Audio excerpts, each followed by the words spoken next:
आखिर कैसे 907 साल तक ऋषि कंडू अप्सरा प्रमलोचा के मोहजाल में फंसे रहे। ऋषि कंडू जो अपनी कठोर तपस्या के लिए प्रसिद्ध थे, उनकी तपस्या से चारों ओर दिव्य ऊर्जा का संचार हो रहा था। गोमती नदी के किनारे उनका आश्रम था, जहाँ वे दिन रात ध्यान और साधना में लीन रहते थे। उनकी तपस्या इतनी प्रभावशाली थी कि इसका असर इंद्रलोक तक पहुंच चुका था। देवराज इंद्र जो हमेशा अपनी स्थिति को लेकर असुरक्षित रहते थे, देवराज इंद्र को भय हुआ कि कहीं ऋषि कंडू इतनी शक्ति अर्जित न कर ले कि वे इंद्रलोक को चुनौती दे डाले। तभी देवराज इंद्र ने अपनी सबसे सुंदर अप्सरा प्रमलोचा को बुलाया। प्रमलोचा का सौंदर्य ऐसा था कि वह देखने वाले को सम्मोहित कर ले। इंद्र ने उसे आदेश दिया, ऋषि कंडू की तपस्या को भंग करना तुम्हारा कर्तव्य है। उनके ध्यान को भंग करो, परंतु ध्यान रहे उन्हें ऐसा लगे कि यह सब स्वाभाविक हो रहा हो। प्रमलोचा ने इंद्र का आदेश स्वीकार कर लिया और गोमती नदी के किनारे पहुंची। वहां उसने ऋषि कंडू को देखा जो ध्यान मग्न थे। जैसे ही वह पास आई, उसकी आभा से वातावरण जगमगाने लगा। ऋषि ने अपनी आंखें खोली और उस रूपसी को देखकर मंत्र मुग्ध हो गए रहे। ऋषि कंडू जो वर्षों से तपस्या कर रहे थे, प्रमलोचा की मोहक मुस्कान और आकर्षक रूप में ऐसे खो गए कि उन्हें समय और संसार का ध्यान ही नहीं रहा। प्रमलोचा ने अपनी कला से अरशी को गृहस्थ जीवन के सपनों में उलझा दिया। वह उन्हें प्रेम के मायाजाल में इस तरह ले आई कि ऋषि ने अपनी तपस्या, साधना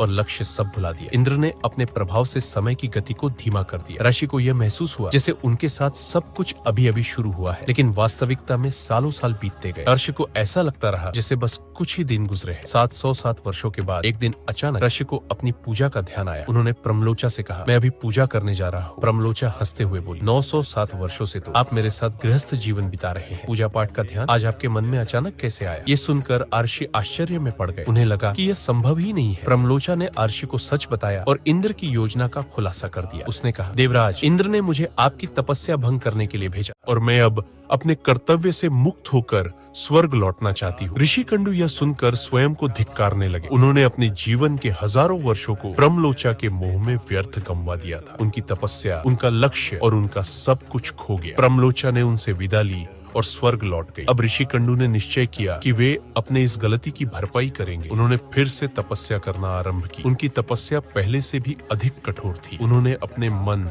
आत्मा और शरीर को मोह माया से मुक्त कर दिया। दोस्तों, इस कहानी में प्रमलोचा सिर्फ एक माध्यम थी। असली परीक्षा तो ऋषि के आत्मशक्ति की थी। इंद्र की चाल ने साबित कर दिया कि किसी भी साधना में संयम और जागरूकता सबसे जरूरी होता है। यह स्टोरी हमें यह भी सिखाती है कि मोह माया में डूबकर चाहे वह कितना भी आकर्षक क्यों न हो, जीवन का असली लक्ष्य भुलाया नहीं जा सकता।